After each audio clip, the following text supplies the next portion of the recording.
Hello everybody, welcome to another video at Arena Hacks. My name is Kyle Wagner. Today I'm going to be doing a mono green deck. This is going to be another one of the budget friendly, like beginners budget friendly deck. I'm using a lot of the cards that I know you guys are all going to have when you're just starting out with Arena and you've just finished the color challenge and all those other beginner challenges. That being said, let's just take a look at the deck. I guess that's all there is, and we're just going to take a look at the deck now. Okay, so here's the deck. As you can see, there's a few cards here. So in total, the amount of cards are 3 uncommon and 2 rare. This is in my beginner's account that I created to help everybody get started. So this account, like I haven't been playing this account that much recently because I've went back to my other account. So I did all those beginner intro videos with this account. I haven't really done much with it since. So any of you guys who've been following along with my beginner's guide playlist, you're probably going to have more cards in your collection than I do in this account. You're probably going to have more wild cards than what you see there. So you may not have to use nearly as much wild cards to build this deck as I'm using here, or maybe you can swap some of the cards out with something better. I'll get to that at the end of the video on some rares and stuff that you can swap out. Some of the cards I put in here intentionally just to swap out with a better rare card when you guys are able to get that card into your collection. So taking a look at the deck overall, it's not, I guess it is fairly dissimilar from the pre-constructed mono green deck that they give you. However, in this one, I go more with mana ramping in the early game with cultivates. You use the adventure on the Beanstalk Giant, the fertile footsteps there. You use these to pull extra lands out of your library. Where's the cultivate? There it is. And you use these to pull extra lands out of your library and put them onto the battlefield. Cultivate, I've talked about. I think I've talked about it in a past video before. And it's really good because it gives you a land in your hand. Oh yes, I did on my land play video. Right. Gives you a land in your hand and a land on the battlefield, whereas Fertile Footsteps only gets you a land on the battlefield. The advantage is that the land comes onto the battlefield untapped, which is actually critical. With Cultivate, it brings the land in tapped. Most spells will do that. Migratory Greathorns, among other spells, will bring lands from your library, put them onto the battlefield tapped, so you can't use them that turn. But the next turn, with the land you play that you're allowed to play every turn, it gives you extra mana, so it is advantageous in the long run. It just doesn't give you that immediate advantage, whereas this does give you the immediate advantage. The only downside is it costs 3 mana to play, so you're getting 3 mana and you're getting 1 back. So it's like, but still, you're getting that extra land that's going to be there next turn. So when you play your additional land next turn, you're going to have that much more mana, which is why it's really good. And it helps increase his toughness. If you look at his ability here, his power toughness is based on the number of lands you control. So the more lands you get out there, the more powerful this guy is. So also for mana ramp, we got the Ilysian Caryatid. And yeah, it doesn't really matter that he gives you mana of any color. This is a mono green deck, so whatever. But if you have a creature with power 4 or greater, and that is something that this deck is gonna go into a little bit. There is a few cards in here that are going to be based on having a creature with power 4 or greater. So there are other cards in here that we have to help facilitate that. So that was Ilysian Caryatid. Nessian Hornbeetle, another one that depends on 4 power or greater, other creatures with power 4 or greater. And he helps because it's just a 2-drop, a 2-mana 2/2, which is nothing wrong with that. 2 mana for a 2/2 is good value. Not super good value, but decent value. And he gets pumped up. As long as you have another guy out there with power 4 or greater, he gets bigger and bigger every turn. And that's just awesome. So he's a good get out there early, and he grows later on. When I initially made this deck, I find I had a lot of mid-game issues where I'd have a lot of these lower mana ramp creatures, but they're not very useful on the battlefield. You can't fight with them. They're just 1/1s. They're little mana dorks. That's what they are. They're mana dorks. So and then I had trouble in between all these big spells and big creatures and then all these little ones, and I was having nothing in between. So I was really struggling in the middle of the game there. So that's when I added Nessian Hornbeetles. as well as I added some more of these guys. I think I already had one or two I think I had 2 Lovestruck Beasts, but these guys are kind of, they're like placeholders for the Lovestruck Beasts. So when you get more than 2 Lovestruck Beasts, feel free, remove a Wildwood Patrol and put a Lovestruck Beast in. These guys are literally just holding placeholders, kind of, right? They're supposed to be Lovestruck Beasts, but I don't want to use the wild cards on it. I'm trying to be more budget friendly in this video.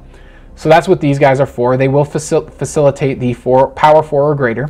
Same with the Lovestruck Beasts. That's why they're so great, and they're the exact same mana cost. So that's why these guys are placeholder for these guys. But these are much better. They're 5/5s instead of 4/2s, and you get you can have that 1 mana spell to get another 1/1 creature token. So it's a total power toughness of 6/6, split between 2 different creatures is essentially what it is. Not split evenly, but split. Let's go back up here. I skipped across a few. So we got Rabid Bites here. I got 2 different ones just because this account doesn't have 4 copies from one set. So to save wild cards, I must have cracked these in boosters. Same thing too. If you can find more Rabid Bites that are not necessary, it's kind of sloppy in this whole deck list to see the Rabid Bites separate like that instead of saying 4 Rabid Bites. It's a little sloppier like that, but when you're new, save the wild cards whatever way you can. Even the commons and uncommons when you're brand new. As you get on, you're going to notice that the common and uncommon wild cards, you just start throwing them around, no big deal. But when you're new, if you want to be budget friendly, you got to watch every single wild card you got. So moving on, I ran through same as Rabid Bite, just some removal, uses the big powerful creatures I got, or even just these guys down here, these mid-game guys. That's why I added them again. It was that middle of the game I was struggling, so I added more of these guys to help facilitate that as well. So yeah, and they don't work really good with the little mana dorks or the Edgewall Innkeeper, which I added just because of the Beanstalks. I think I skipped them. I didn't cover them earlier, but Beanstalk Giants and the Lovestruck Beasts. When you go to 4 Lovestruck Beasts instead of 2, it's going to be a lot better. You're going to find between the Beanstalks and Lovestruck Beasts 2 Edgewall. That's why there's only 2 instead of 4, because there's not like a super duper amount of cards with what do you call it? Adventure cards, but there is. And you know what, if maybe you're finding when you have 4 of each that you are getting a lot of them, that's okay. Just go to the Colossal Majesty here, which is another thing that's triggered from having another creature power 4 or greater. It draws you an extra card. So just take these Colossal Majesties out and put Edgewall Innkeepers in instead of the Colossal Majesty, and then you'll have 4 of them. Only if you notice, once you get 4 Lovestrucks, if you notice that you're getting a lot of Lovestrucks and Beanstalk Giants, then do that, because it's going to really help with your card draw then. Other than that, I'd have to say Colossal Majesty is a little bit better in this game right now, or in this particular deck, because the Gigantosaurus will get you extra card draw. The Wildwood Patrol will get you extra card draw. The Rampaging Brontodon will get you extra card draw. All these guys will get you extra card draw. Even the Nessian Hornbeetle, if you get 2+1/+1 counters on him, he's now a 4/4, and he will get you extra card draw. So it's just a lot more of it. And of course the Beanstalk will get you extra love draw, and the Lovestruck will get you extra card draw as well. So maybe you might even found it more potent to drop the Edgewall Innkeepers and go with even more Colossal Majesties. I'm going to leave that up to you. Everybody's going to find things work a little differently for them in this game. Gigantosaurus, you get this in the mono green deck that's given to you when you first start out. 5 mana. This is a mono green. 5 mana. Normally that would be hard to cast in another deck where you have 2 different colors. Getting 5 green mana can be difficult when you have other colors of mana floating around. So you know, that's why they justify a 10/10. But you put this guy in a mono green deck, he's just a 5 mana 10/10. That 5 green, that's not 5 green, that's just 5. It's just a number, 5. That's it, because it's all green. So that's why this guy's in here. He activates all that power 4 greater stuff. So he doesn't have any special abilities. It'd be nice, so nice if he had trample. But you know, for 5 mana, you really can't complain too much about this guy. Moving on, Beanstalk Giant. I've already talked about him. Mana ramp as well as a big boy on the battlefield. And then Rampaging Brontodon, you may already be familiar with, because this is another guy you get given to you in the mono green deck when you start your account. I just added 2 more because these guys really close out a game.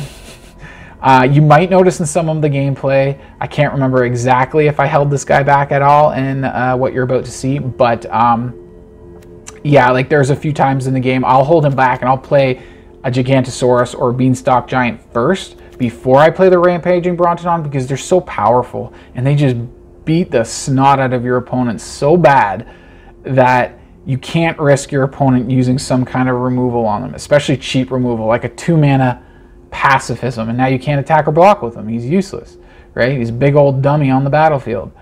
So you really want to avoid stuff like that. So I often go for casting Beanstalk Giants, Gigantosaurus, Wildwood Patrols, Lovestruck Beast. I will cast all of these guys before I cast him to see how long they stay on the battlefield or how long they continue being useful before my opponent bogs them down with something.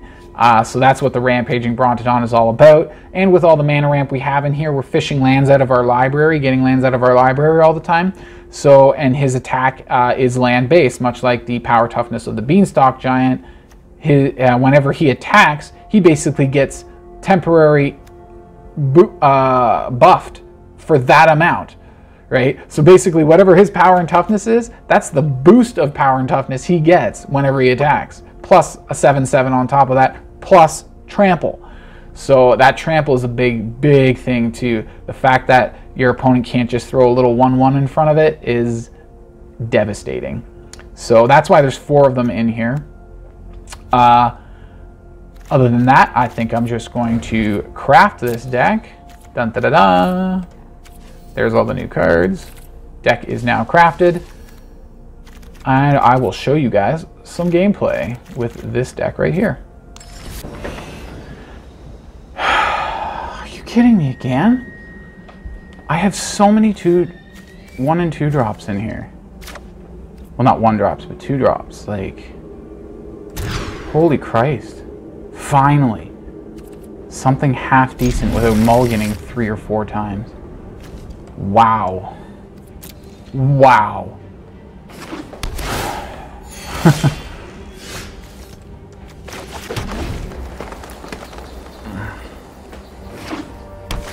Yeah, you didn't see the game before. I had to mulligan, like, the first 2 hands were identical, like the exact same cards. I mulliganed, they gave me the exact same cards again.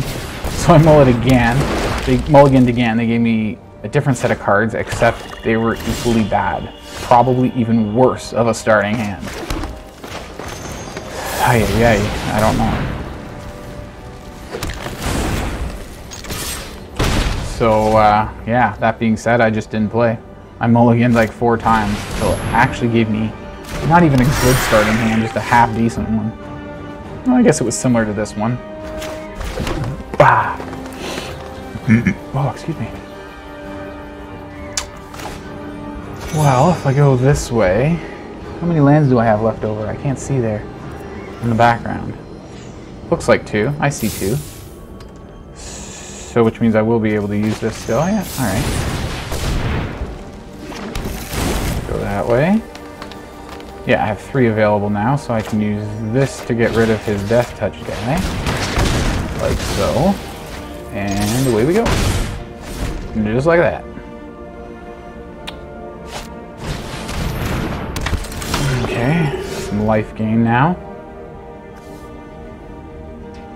Yeah, I should get this guy down. It's all I can really do this turn, so let's get the big boy down. Kind of figured that was going to happen. It pretty much always does. As soon as I play anything impressive, they just zap it right away with something. Boom. So I can hold up the ram through and play it at instant speed, and I like doing that.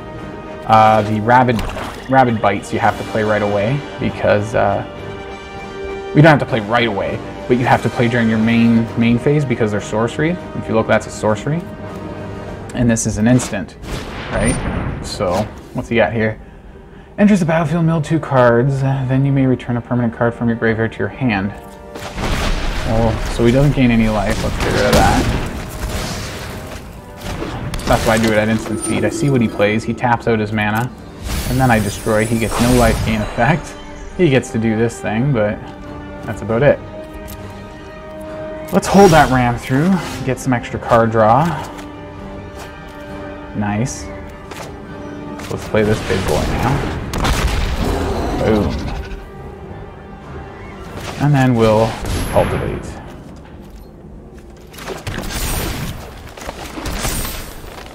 And I still have enough mana for the ramp through. That's kind of cool. This guy's just a 2/3 now, right? When it enters the battlefield, mill 2 cards, then you return it into your hand. So you got this guy back because he wants to give him Death Touch, obviously. And there it is.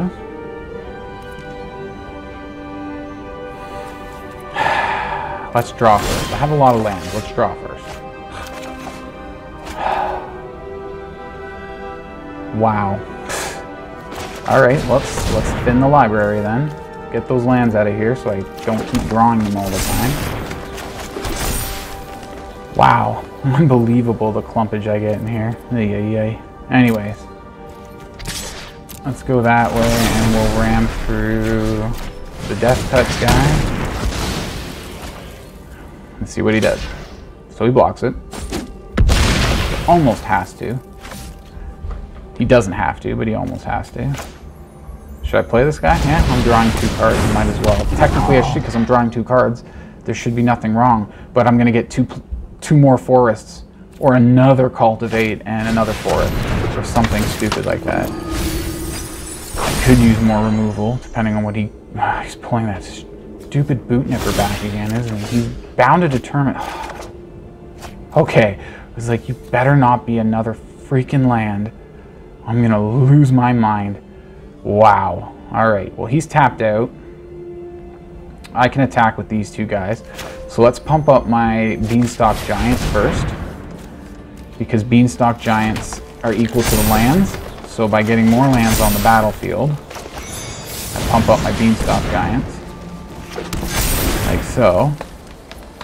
And now I attack. Yeah.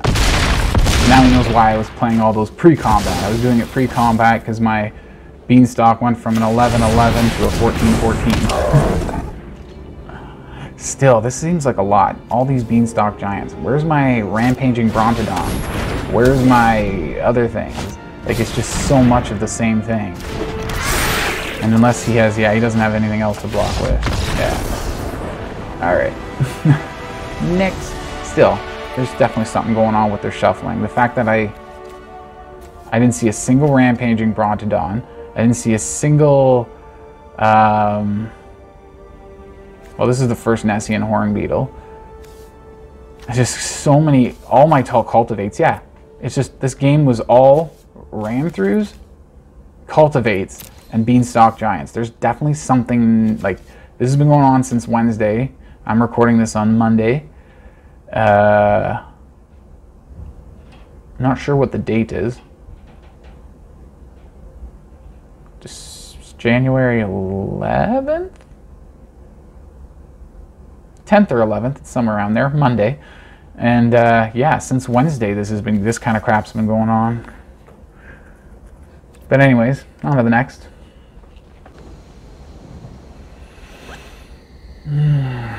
Wow. This is exactly what I'm talking about. What is going on with the shuffler lately? Alright, that's a little better. I think I can maybe deal with this. It's hard to decide though. I like this because it's got built-in ramp. I like this because it's cheap at 5 mana. This is a mono green deck. The fact that it's all green, normally if you're running this in a mixed color deck, that would be a hard mana cost because it's all green. But in a mono green deck, that's not a hard that's not a lot of mana for a 10/10. Like, I don't know what to throw back. I gotta keep this. I want to keep him though. I gotta throw this back. Too high a mana cost. Even though it's got the 3 mana ramp in it. Fertile Footsteps. We'll just, yeah. And there comes a Cultivate anyways.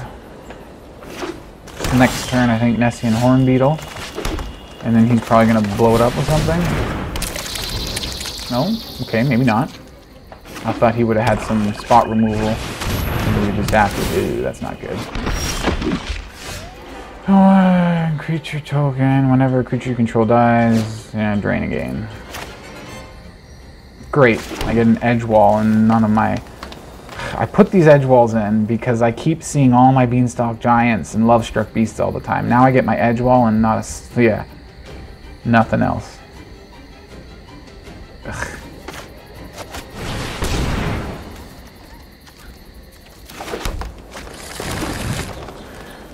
So we'll ramp and we'll attack, and he'll probably block and ping us. No? Okay.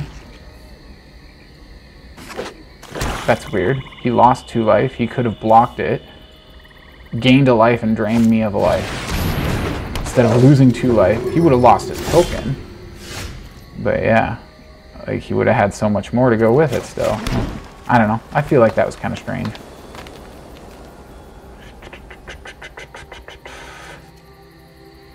If I play this, it's... yeah, well... yeah, let's do it. Get it out there. See if he blocks that now. Yeah, there you go. And then he gets that right. Yeah, every time. That's an interesting combo. I actually kind of like that. That is an interesting combo. Every time someone dies, he gains a life from that. What is it, first time? First time each turn. Yeah. Now he's got some draining game going on there. How does he hit such a perfect curve like that? I get bogged down. None of my low ramp. Where's all my 2-mana dorks? Jesus. Over and over again. Alright, well I need to get rid of this guy so he stops pumping out all these little tokens. That's going to get really freaking annoying. Really fast. Really, really fast. So, I wouldn't mind getting this trample guy down. Let's go. You kill you. He's going to do draining game there. Yeah, so. He's going to drain me for that again. And then let's just swing all in. He can double block and kill it. I'll ram through to save it though. Like my Nessian Hornbeetle, of course. Alright, there's another draining gain. And, oh yeah. I could do it now. Yeah, let's do it. Get rid of this guy. So he'll ping me twice, but he won't get to ping me the extra times from having that blood plate priest. How do you say that?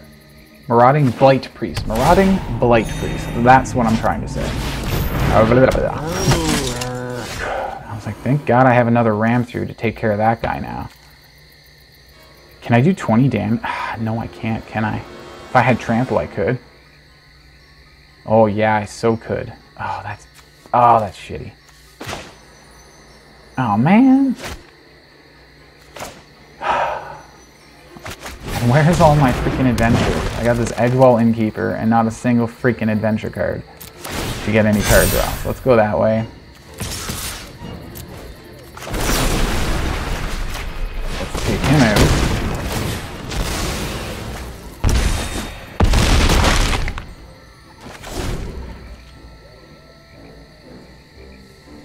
So next turn, as long as he only gets 1 creature out, I can attack with everything. Alright, I was going to say now I need that freaking removal more than ever. Alright. I can still keep the pressure on though. Like that. Gotta block one of them. Oh no, gotta have both. That's 6, buddy. Oh no, he gains a life from it, right? Okay. Clever.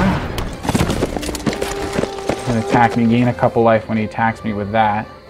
I don't know at 2 life though. I don't know how long. Oh yeah, he's got the answers for all the problems and life gain, right? And all I need is 1 more of these removal, and I have like 7 more in the deck. Sorry, 6 more. And never gonna hit it. Okay, you can. He's gonna gain extra life from that.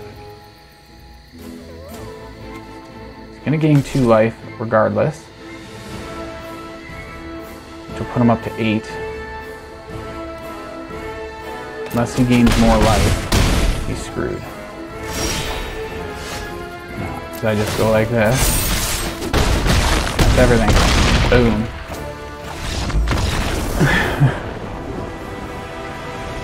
On to the next one. Should I take that Edgewall Innkeeper out? Nah, I'll leave it in there, I guess.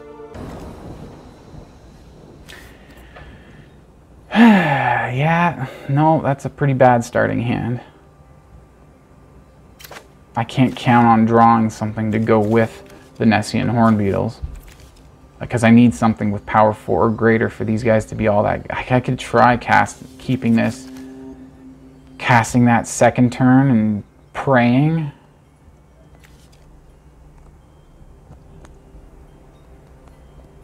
No. Or at least we got some card draw between these two guys here. But it's going to be a while till I get this. I'm able to play this. Although I do have Fertile Footsteps, Cultivate, which is a lot of ramp to help me get this guy out faster. So I'm definitely keeping. I need to keep my ramp. I don't want to get rid of a ram through though, but I gotta keep my ramp. At least it won't stay at the bottom of my deck because of my ramp here, my ramp spells, it'll shuffle my deck. As soon as I play a Cultivate or a Fertile Footsteps, my deck will get shuffled, so the ram through will not be at the bottom anymore. Right, okay. Yeah, alright. Second Edgewall, I guess. What are those planes he's got out there? What does he got here? Planes. Okay, just planes. What set is that from? Throne of Eldraine. That's an interesting looking art on that plane.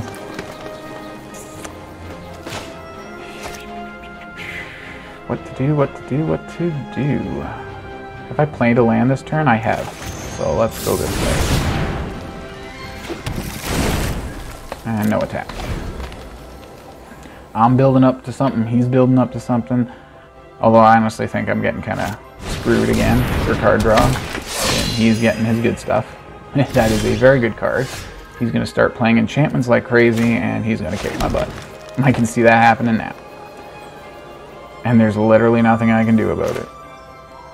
Literally nothing.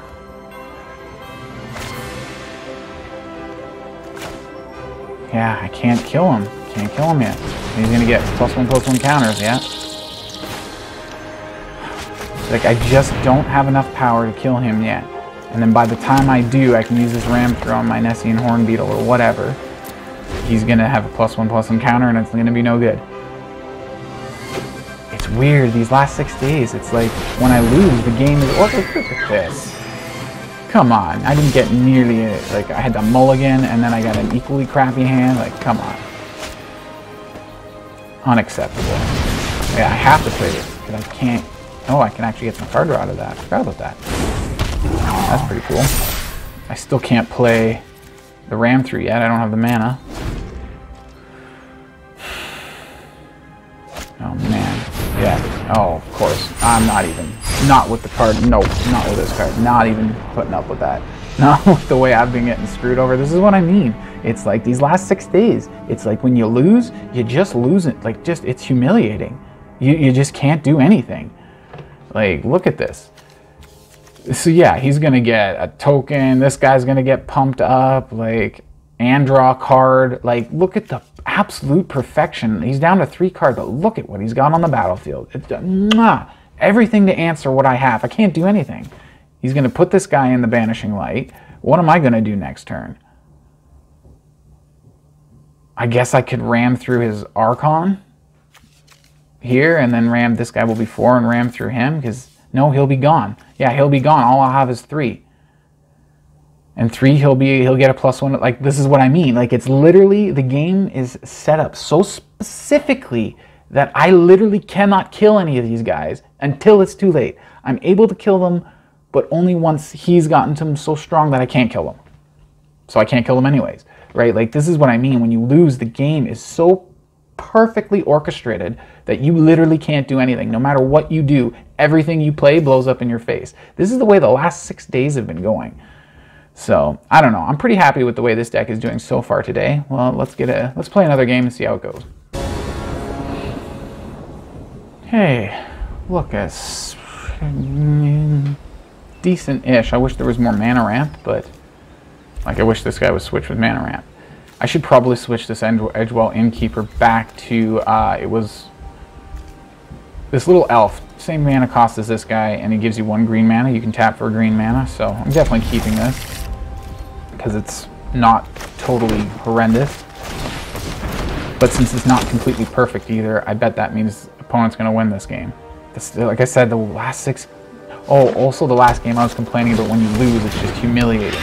But when I win, it's been going the same way too. Like, my opponent literally can't do anything. I get everything perfectly drawn to me. Even the games I win are bad games. Like, who says that? Who says a game that they win is bad?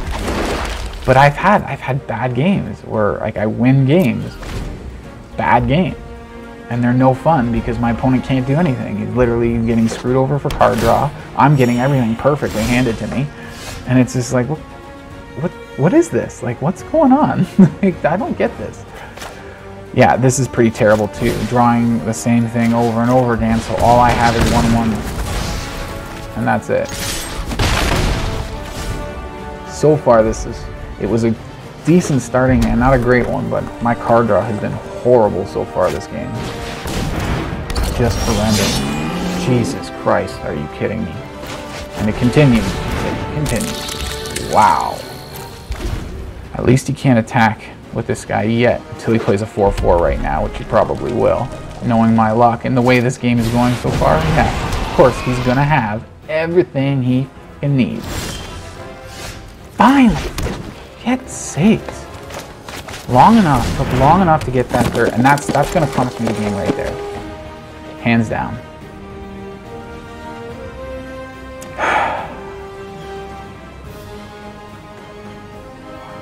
Alright, let's go this way. No attack. We'll hold up the ram through for my turn, because the Caryatid does 2 mana.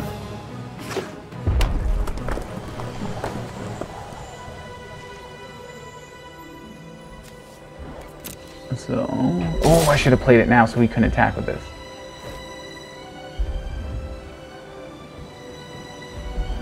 Ah, I screwed that up. Oops. Oh well. I should have done it pre-combat so we couldn't attack with this guy. Whoopsie. It happens.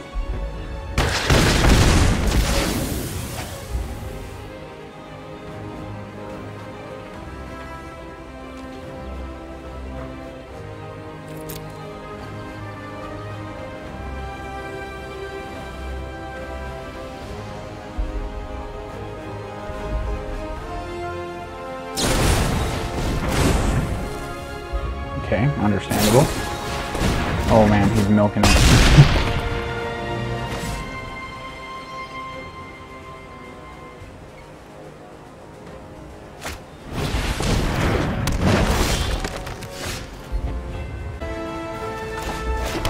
Okay, we'll play this land. Oh, that'll take just about everything.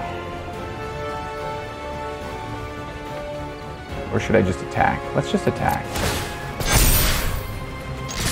Not with these guys.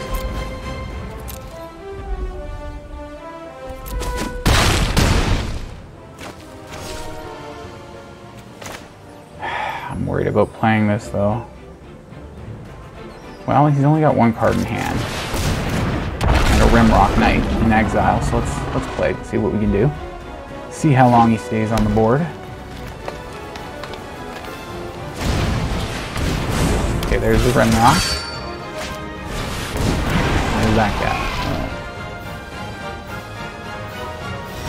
Can't attack through my 10/10 though. Double ram through. Okay, these 2 big guys. And that should almost be game. Yeah. You go like this. And then double ram through. Here. here. Oh, I should have played. I screwed up. I didn't attack with these two guys. Yeah, I'll say oops because he should be dead. He should be dead. Yeah, and he knows it too. Yeah, but yeah, that guy's not going to save him. I can take the 3 damage, throw that down, and then away we go. Yeah, he might as well block something. I mean, just for fun. He's playing the game out, so yeah. All right, that worked out pretty well. For as bad as my games have been the last few days, this was not a bad little run here, a little spurt. Can't complain. All right, well, see you at the wrap-up. Okay, so that was the deck. Let me know what you guys think about it. Do you like the deck? Do you think the Edgewall Innkeepers would be better swapped out for a Woodland Mystic? Or do you think they're better the way they are? I think I took the Woodland Mystics out and put Edgewall Innkeepers in because I found I was getting too much ramp and not enough of my other stuff. So some card draw I figured would help. But like I said at the beginning of the video, you guys have to figure out what works best for you. Colossal Majesty, is that better? Or is Edgewall Innkeeper better? I would say go with 4 of one of them. You can keep it split 2 and 2 like this if you want. It all depends on what you find is working for you. You want to make sure you get lots of card draw. Green is hard to get extra card draw, but you know, there's those moments in the game when I was just begging, like, give me a Rabid Bite, give me a Ram Through. I just need one. I could win this game like that if I just had one of those. And I look through my graveyard and I'm like, I got like 5 or 6 left in my library and I'm drawing cards and I'm like, where I need it. You know, so having that extra card draw can be critical to completely turn around games that aren't going your way. You get that Rabid Bite, you get that Ram Through right when you need it, and it sends you sailing. Some of the rares I mentioned earlier that I was going to go through, like Lovestruck Beast, I already said, get some swap those out with Wildwood Patrols. Gigantosaurus, as amazing as this guy is, I would love to swap him out with an Elder Gargarath. An Elder Gargarath is 5 mana as well. Only 2 of it is green. He's a 6/6, not a 10/10, but Elder Gargarath does have Vigilance, Reach, and Trample. So, and it's a mythic rare. Whenever you attack or block with Elder Gargarath, you get to do one of 3 things. You can see on the card right here that I've got put up here. That you get to do any one of those 3 things, and every one of those 3 things is pretty awesome.